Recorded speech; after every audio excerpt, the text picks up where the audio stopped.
My dad was president of Cleveland County Farm Bureau at the time, so we knew a lot about the scholarship. My parents had always been involved in Farm Bureau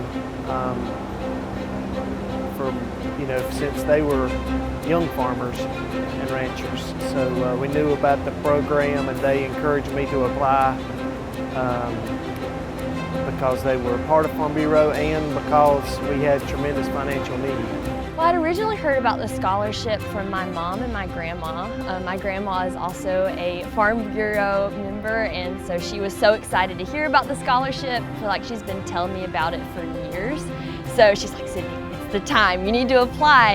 And so just looking into the scholarship, the history behind it, and just all the connections that I already had with Farm Bureau because of FFA, that was what really encouraged me to apply. I remember my grandma bringing home the application because she was active on our county Farm Bureau in Allegheny. So she comes in from the meeting with the application and she says, "You really need to fill this out." My thoughts going into applying for the Flake Scholarship was, here's a source of money that will help put me through school. I'll never forget receiving notification that I had received the Flake Scholarship that showed me that there was a community of people who believed in me, who believed that I could be successful, that believed in my education. I wouldn't have gone to college. I don't know what direction my path would have taken, but I wouldn't have had college as an option. If it hadn't been financially feasible, it wouldn't have happened. It gave me the ability to go to school and to study and not to necessarily need to have a job while I was at school, but I could focus on my studies and do well.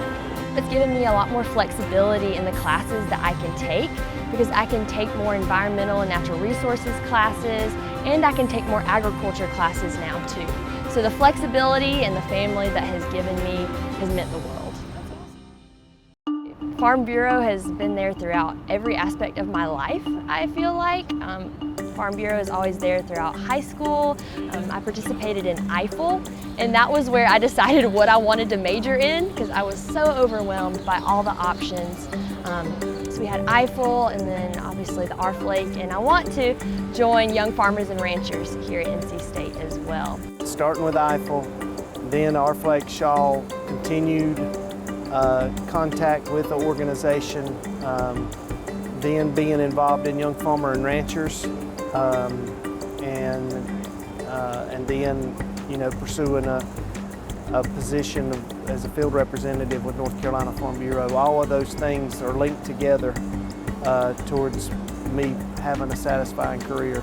There's something about knowing folks are investing in you that they may never met you, they've read your story on a piece of paper, but they see the potential there. And I hope that I have continued to live my career and my life in a way that makes those members proud. I would say it never hurts to apply. I learned so much about myself during the whole process of just filling out the application and writing the essay. Just that time of self-reflection, even if you aren't chosen for the scholarship, that has tremendous value to it. Every opportunity that you take may be preparing you for something else down the road. That while it may take 30 minutes to an hour to fill out the application and do the essay, but having that time of self-reflection to see where you want to be and to be able to communicate your story in your words to a broader audience, that prepares you down the road. You're not just going to receive money, but you're going to receive a family in Farm Bureau, and you're going to be networking with other people who have similar goals of pursuing agricultural dreams and pursuits. You're going to be linked in with the world's or the United States' largest ag organization. So those are reasons why I would say apply for the Flake Shaw. Plus it's a large amount of money to put towards your college funds.